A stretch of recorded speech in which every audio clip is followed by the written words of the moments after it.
Hi, welcome to Frannie's Square. Thank you for joining me, and today I'm going to do my very first flash review. What's a flash review? A flash review is a review of any item having to do with crochet. It could be books, yarns, yarn shops, patterns, you name it, and I do it really quickly.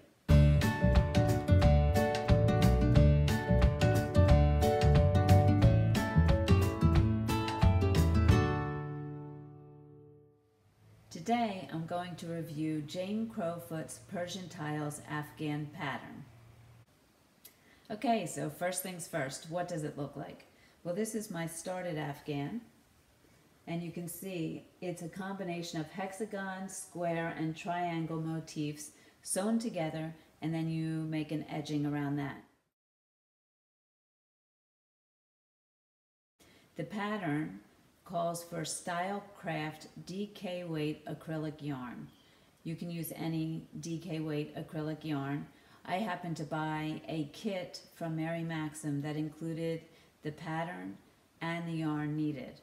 And the pattern was printed in color on glossy paper. It was very nice. The kit was $79.99. I'm going to place a link in the description box below. And the pattern came in 3 different colorways on Mary Maxim.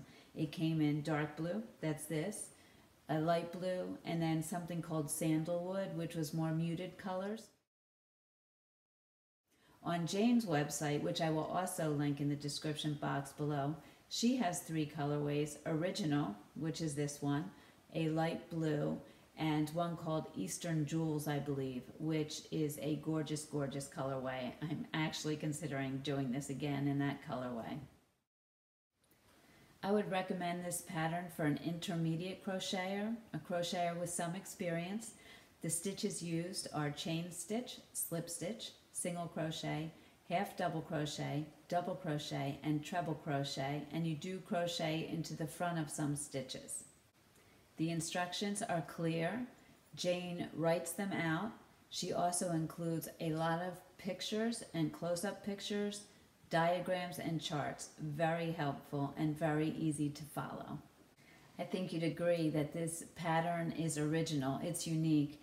And in fact, anybody who has seen me working on it says, wow, that is really beautiful. You're a really great crocheter. And I assure you, it's not me. It's the pattern.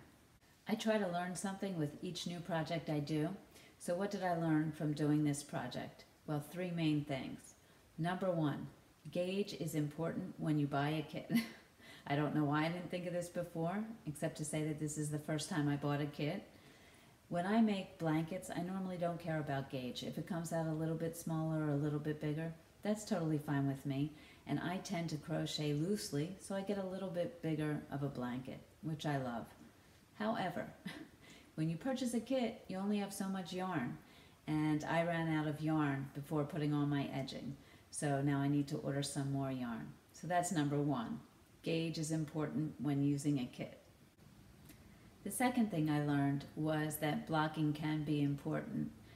I'm not a person who loves to block. I do it when it's necessary, and it was recommended in the pattern to block the pieces before sewing them together. And in this case, I do think it was important because you have different shaped pieces being fitted together, and you want to make sure that your sides fit together nicely. So in this case, blocking was important.